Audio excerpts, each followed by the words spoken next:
नमस्कार विद्यार्थी मित्र, आज आपण इयत्ता 6वी विषय सामान्य विज्ञान म्हणजेच सायन्स याच्यामधील प्रकरण 8 आपली अस्थिसंस्था व त्वचा पाहणार आहोत. म्हणजेच our skeletal system and the skin. Can you recall which organ systems do you see in the figure alongside? आता शेजारील आकृतीमध्ये कोणकोणत्या इंद्रिय संस्था तुम्हाला दिसत आहेत बघा. In the previous classes we have learned about some organ systems, their functions and their locations in our body.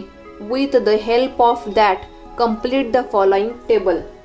मागील इयत्तामध्ये आपण शरीरातील काही इंद्रिय संस्था, त्यांची कार्ये व शरीरातील त्यांची ठिकाणे यांची ओळख करून घेतली आहे. त्या आधारे आपण खालील तक्ता हा पूर्ण करायचा आहे. इथं आकृतीमध्ये आपल्याला organ system and the human skeletal म्हणजेच इंद्रिय संस्था व मानवी सांगाडा दाखवलेला आहे. त्या आधारे आपल्याला हा चार्ट कंप्लीट करायचा आहे. Name of the organ, heart, lungs, intestine, brain. And in this column we have write functions of the organ, function of heart, function of lungs, function of intestine, function of brain, and in the last column we have write body cavity. आता इथं हा दिलेला chart आहे तो आपण complete करायचा आहे विद्यार्थ्यांनी. The various organs are safe within the body cavity. शरीराच्या पोकळीमध्ये विविध इंद्रिये ही सुरक्षित असतात. The human skeletal is a protective shell for all the internal organs. आपल्या शरीराच्या आतील सर्व भागांचे संरक्षण करणारे मानवी सांगाडा हे एक संरक्षक कवच आहे. म्हणजे या सांगाड्यामुळेच आपल्या शरीराच्या आतमध्ये जे अवयव आहेत ते सुरक्षित असतात. Sometimes when we fall while playing or have an accident, a bone in our arm or leg may get broken. This is called a fracture of the bone. आता बघा, कधी कधी आपण खेळत असतो आणि खेळताना काही वेळेला आपण पडतो, आपल्याला आघात होतो, तेव्हा आपल्या हाताचे किंवा पायाचे हाड मोडते. यालाच आपण काय म्हणतो, अस्थिभंग असं म्हणतो. आणि अस्थि म्हणजे काय, हाड. A fracture in a bone causes severe and unbearable pain and the part with the broken bone swells immediate.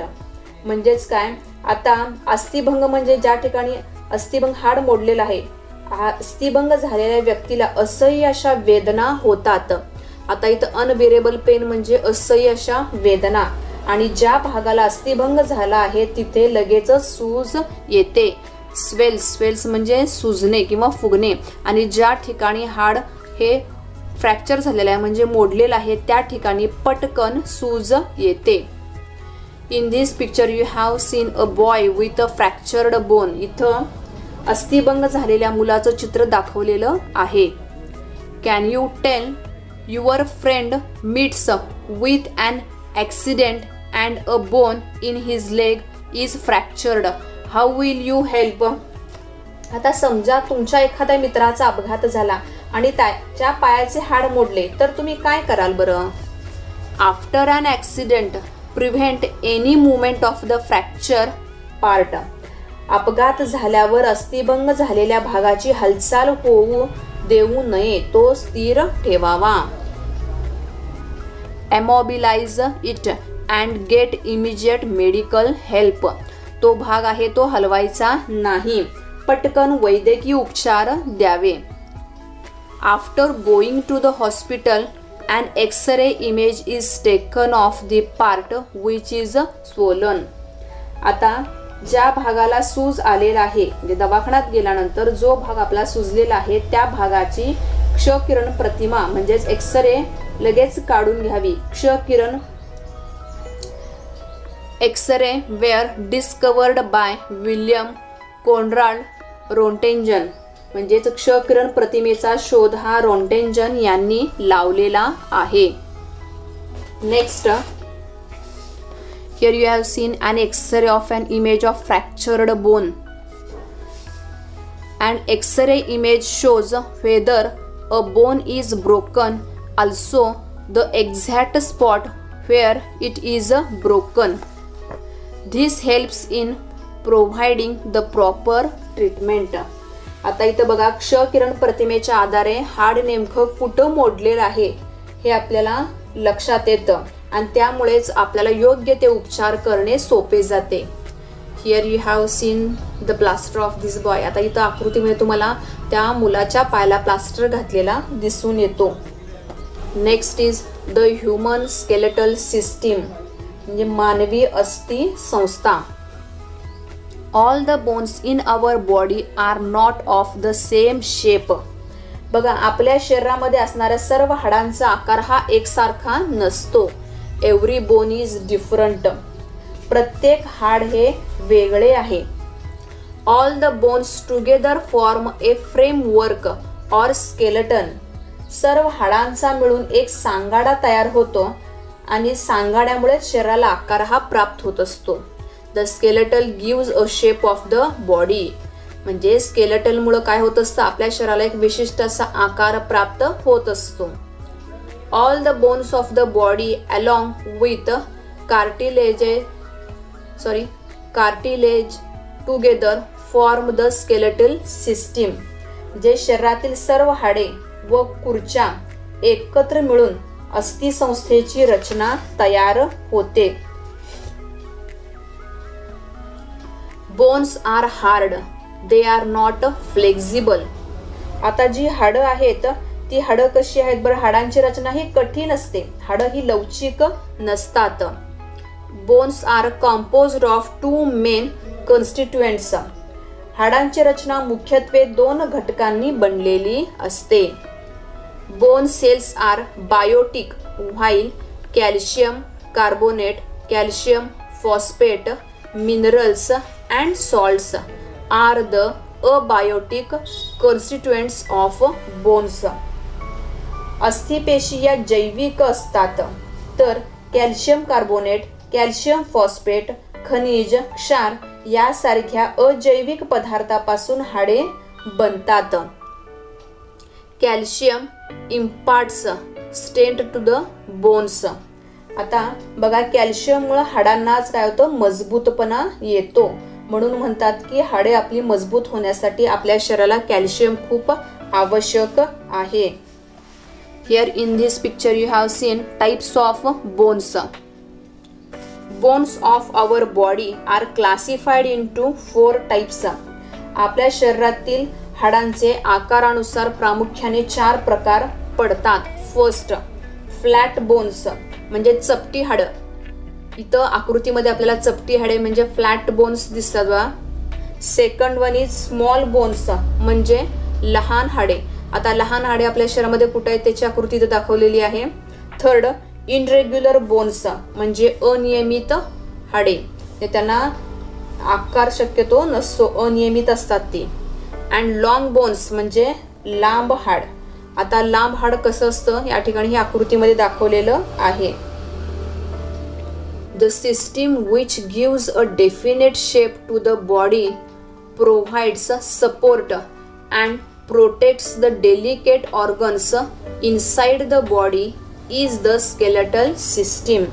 म्हणजेच काय आपल्या शरीराला निश्चित आकार देऊन आधार देणाऱ्या तसेच शरीराच्या आतील नाजूक इंद्रियांचे रक्षण करणाऱ्या संस्थेला अस्थिसंस्था म्हणतात. म्हणजे आपल्या शरीराला निश्चित डेफिनेट शेप म्हणजे निश्चित असा आकार प्राप्त होतो आणि आपल्या शरीराला आधार मिळतो आणि तसंच आपल्या शरीरामध्ये जी आंतर इंद्रिय आहेत त्यांना प्रोटेक्शन सुद्धा मिळतं. जे नाजूक अवयव आहेत त्यांना प्रोटेक्शन मिळतं आणि त्यालाच आपण काय म्हणतो स्केलेटल सिस्टीम म्हणजे अस्थिसंस्था असं म्हणतात. Can you identify the animals from the pictures of their skeletons. आता इथं आकृतीमध्ये काही प्राण्यांचे सापळा, प्राण्यांचा सापळा दाखवलेला आहे, हाडांचा सांगाडा. त्याच्यावरून आपण तो प्राणी कोणता हे ओळखू शकतो का. इथं फर्स्ट पिक्चर आहे, कशासारखा दिसतो. इज दिस कॅमल, उंट आहे का, हा कशासारखा आहे, डायनासोर आहे का, हा मासा आहे. पुढचं बघा आता स्केलेटन्स ऑफ व्हेरियस ॲनिमल्स, विविध प्राण्यांचे सांगाडे. काय आहेत, हा सांगाडा कोणत्या प्राण्याचा आहे तो आपण ओळखायचा आहे. करून पहा. Take a measuring tape and measure the length of the bones of your arm and legs. काय करायचं, एक मोजपट्टी घ्यायची आणि आपल्या हातांच्या व पायांच्या हाडाची लांबी मोजायची आहे. Do the same for your friends, sister, brother. आता आपण जी स्वतःसाठी जी प्रोसिजर केलेली आहे तसंच आपण आपल्या मित्राची, बहिणीची आणि भावांची काय करायची आहे, त्या ठिकाणी आपल्या जे हाताची, पायाची हाडं आहेत त्यांची लांबी मोजायची आहे. Record the measurements in the table below and compare them. तर खाली तर एक तक्ता दिलेला आहे, त्या तक्त्यामध्ये आपण ती लांबी लिहायची आहे आणि प्रत्येकांची काय करायची, तुलना करायची आहे. बोन्स इथं हाडे, length of bones in centimetre आणि आपण ती लांबी आहे सेंटीमीटर मध्ये मोजायची. इथं सेल्फ म्हणजे स्वतःचं, आर्म बोन्स म्हणजे हातांची हाडे आणि सेकंड लेग बोन्स म्हणजे पायांची हाडं. इथं स्वतःची लिहायचं आहे, फ्रेंडचं, मित्राचं लिहायचं आहे, नंतर भावाचं, तर सिस्टर म्हणजे बहिणीचं. इथं हा चार्ट प्रत्येकाने हा इथं कम्प्लीट करायचा आहे. Here you have scene parts of the human skeletal system. इथं बघा मानवी अस्थि संस्थेचे भाग आपल्याला दिसतात. The human skeletal system can be divided into 2 parts. इथं मानवी अस्थि संस्था आहे ही 2 भागामध्ये विभागली जाते. फर्स्ट द ॲक्सियल स्केलेटल म्हणजेच अक्षीय सांगाडा अँड द अपेंडिक्युलर स्केलेटल म्हणजे उपांग सांगाडा. असे मानवी अस्थि संस्थेचे 2 भाग आहेत. The axial skeletal consist of the skull, the spine and the rib cage. अक्षीय सांगाड्यामध्ये कवटी, पाठीचा कणा आणि छातीचा पिंजऱ्याचा समावेश असतो. These are situated symmetrically along the central vertical axis of the body. ते सर्व शरीराच्या मध्यभागातून जाणाऱ्या रेषेभोवती मध्यभागी असतात. दिस इज द व्हर्टिकल लाईन. इथं व्हर्टिकल लाईन आहे बघा. The appendicular skeletal is made up of the bones of the upper and lower limbs, arms and legs limbs on other side of the central axis.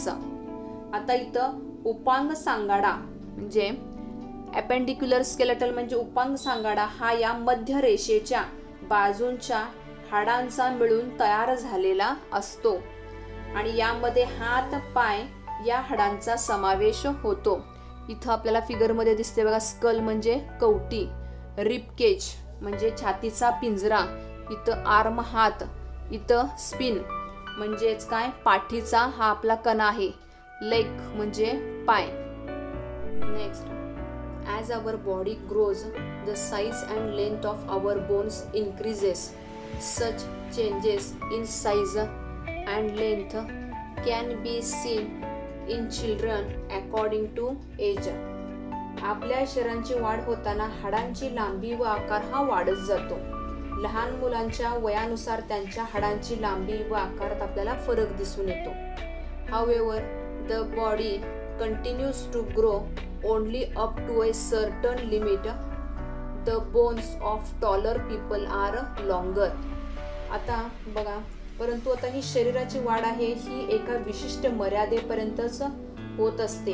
तर उंच व्यक्तीच्या पायातील हाडांची लांबी ही अधिक असते. म्हणजे जर उंची जास्त असेल तर हाडं सुद्धा कशी लांब असतात आणि उंची कमी असेल तर हाडं ही कशी असतात, थोडीशी बारीक असतात. म्हणजे हाडांची लांबी ही कमी असते. नेक्स्ट, द ॲक्सियल स्केलेटन म्हणजे अक्षीय सांगाडा. स्कल, स्कल म्हणजे कवटी. The skull is formed by the bones of the head and face. आता डोक्याची व चेहऱ्याची हाडे मिळून कवटी बनते. The bones of the skull are flat and stronger. यातील हाडे ही आकाराने सपाट व मजबूत असतात. There are altogether 22 bones in the skull, 8 in the head and 14 in the face. आता डोक्यात बघा 8 आणि चेहऱ्यामध्ये 14 अशी एकूण 22 हाडं ही कवटीमध्ये असतात. Except for the lower jaw none of the bones of the skull can move. आता कवटीमधील खालचा जबडा सोडून इतर हाडांची हालचाल होत नाही. आता लोअर जा मॅन्डिबल म्हणजेच काय, खालचा जबडा आहे. इथं आपल्याला स्कल म्हणजे त्या ठिकाणी कवटी दाखवलेली आहे. Cranium. Which organ of our body does the skull protect. कवटी आपल्या शरीराच्या कोणत्या अवयवांचे संरक्षण करते. कवटीमध्ये काय असतं बरं आपल्या इथं, कवटीमध्ये आपल्या इथं ब्रेन आपला मेंदू असतो. नेक्स्ट रिब केज म्हणजे छातीचा पिंजरा. Feel the left and right sides of your chest with your hand or finger. आता बघा तुमच्या छातीच्या डाव्या आणि उजव्या बाजूवर आपण हात बोट फिरवा. त्या ठिकाणी बघा how many bones can you feel all together on the two sides. दोन्ही बाजूला बघा आपल्याला दोन्ही बाजूला मिळून किती हाडं आहेत असं आपल्याला जाणवतात. Check in the centre. तसंच मध्यभागी सुद्धा बोट फिरवा. How many bones do you feel. तर तुम्हाला किती बोन्स हाडं आहेत हे जाणवतात. The cage like structure in the chest is called the rib cage. म्हणजेच आता छातीमधील पिंजऱ्यासारखी रचना असणाऱ्या भागाला छातीचा पिंजरा असं म्हणतात. रिब केज म्हणजे छातीचा पिंजरा. In the chest there is one vertical flat bone called the sternum. म्हणजेच काय, आता छातीत एक उभे चपटे हाड असते आणि त्यालाच उरोस्थी असं म्हणतात. स्टेरनम म्हणजेच काय, उरोस्थी. 12 pairs of flat bones called ribs are joined to it sideways. Here बघा आता त्यात आडव्या चपट्या बरगड्यांच्या 12 जोड्या जोडलेल्या असतात. आता जर का आपण हात लावून पाहिलं तर आपल्याला त्या ठिकाणी हाडांची रचना त्या ठिकाणी ती जाणवते. These 25 bones from the rib cage it is joined to the spine at the back. आता या 25 हाडांचा मिळून छातीचा पिंजरा हा तयार होतो. तो मागून पाठीच्या कण्याला जोडलेला असतो. आता इथं या ठिकाणी आपला रिब केज म्हणजे छातीचा पिंजरा दिसतो. आता इथं बघा इथं रचना कशी आहे. आपल्याला आपण जर हात लावला आपल्या छातीला तर त्या ठिकाणी आपल्याला ही हाडं आहे ही जाणवतात. आणि हा रिब केज आहे तो पाठीच्या कण्याला पाठीमाग हा इथं जोडलेला दिसून येतो. स्पिन, बॅकबोन और व्हर्टिकल कॉलम म्हणजेच काय, पाठीचा कणा. The spine is formed by padlock shaped bones place state one above the other. आता कुलपासारख्या आकाराची हाडे ही एकमेकाशी उभी सरळ जोडून पाठीचा कणा तयार होतो. आता इथं आकृतीमध्ये दिसतात बघा, इथं ही जोडलेली आहे ती कुलपासारखी त्या हाडांची रचना त्या ठिकाणी दिसून येते. There are altogether 33 bones in the spine, each called a vertebra. म्हणजेच काय, पाठीच्या कणात एकूण 33 हाडे असतात आणि त्यातील प्रत्येकाला मणका असं म्हणतात. व्हर्टेब्रा म्हणजे काय, मणका. इथं these bones are arranged one above the other flexibly. ती सर्व हाडे लवचिक असून एकावर एक अशी रचलेली दिसतात. यांची रचना पाहिली की आपल्या लक्षात येईल. The spine protects the spinal cord that originates from the brain. त्या पाठीचा कणा हा मेंदूतून निघणाऱ्या चेतारज्जूचे संरक्षण करतो. आता इथं आकृतीमध्ये पाहिला तर आपल्याला कवटी म्हणजे स्कल दिसतं आणि इथं हा पाठीचा कणा आहे. आता इथं पाठीचा कणा आणि इथं स्कल आहे, याच्यामध्ये चेतारज्जू असतो आणि त्याचं संरक्षण करण्याचं काम हा पाठीचा कणा करत असतो. What would have happened if we did not have a backbone? जर आपल्याला पाठीचा कणा नसता तर काय झालं असतं? आपण सरळ उभा राहू शकलो असतो का? नाही, पाठीचा कणा आहे म्हणून आपण सरळ उभा राहू शकतो. द अपेंडिक्युलर स्केलेटल म्हणजे उपांग सांगाडा. The human body has 2 arms and 2 legs. बघा, हा मानवी शरीरात 2 हात व 2 पाय असतात. The different parts of the arms and legs have several bones which are connected together by joints. हात व पायांच्या विविध भागामध्ये अनेक हाडे असतात आणि ती एकमेकांना सांध्यांनी जोडलेली असतात. जॉईंट्स म्हणजे सांधा. इथं आकृतीमध्ये स्कल, रिब केज आणि स्पिनल कॉलम दाखवलेला आहे. इथं व्हर्टिब्रेन म्हणजे मणके आणि इथं बॅकबोन, व्हर्टिब्रल कॉलम्स म्हणजे त्याच ठिकाणी पाठीचा कणा. पाठीच्या कणाची रचना कशी असते इथं आकृतीमध्ये दाखवलेली आहे. धन्यवाद. उर्वरित भाग आपण पुढील पार्ट 2 मध्ये पाहणार आहोत.